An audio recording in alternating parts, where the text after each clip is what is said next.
আসসালামু আলাইকুম সবাইকে।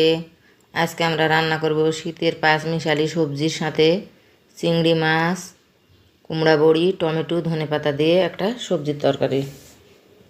সবজির মধ্যে আছে ফুলকপি, বেগুন, আলু, পালং শাক আর পটল। প্রথমে কড়াই তেল দিয়ে তেল গরম হয়ে আসলে দিয়ে দিলাম কুমড়ো বড়ি, একটু ভেজে নামায় নিব লাল লাল করে।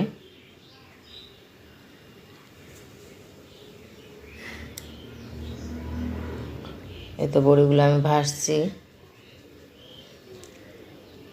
বড়ি ভাজা হয়ে গেছে। এখন বড়িগুলো তুলে নিব।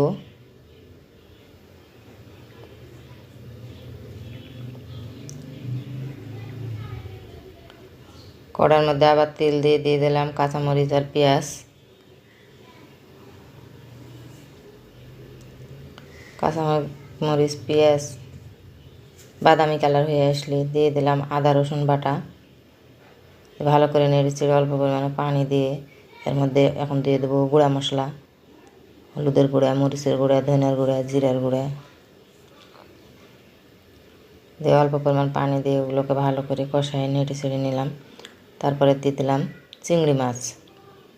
চিংড়ি মাছ দিয়ে ভালো করে নেড়েচেড়ে দিয়ে দিলাম সবজিগুলো ভালো করে কষায় নেড়েচেড়ে ভালো করে মিক্স করছি।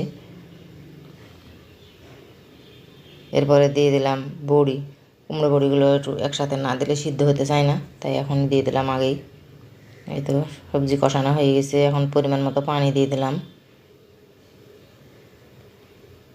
পানি দিয়ে নেড়ে ঢেকে দিলাম, এখন রান্না হতে থাকুক। এই তো রান্নার বলক উঠে গেছে, ভালো হয়ে আসছে। এখন দিয়ে দিলাম টমেটো কুচি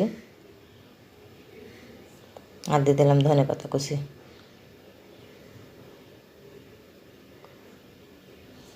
এই তো তরকারি রান্না প্রায় শেষের পথে হয়ে আসছে তরকারি। এই যে দেখেন তরকারির ফাইনাল লুক, কি সুন্দর আসছে কালার। এই তো তরকারি রান্না করা আমার শেষ হয়ে গেল আজকে।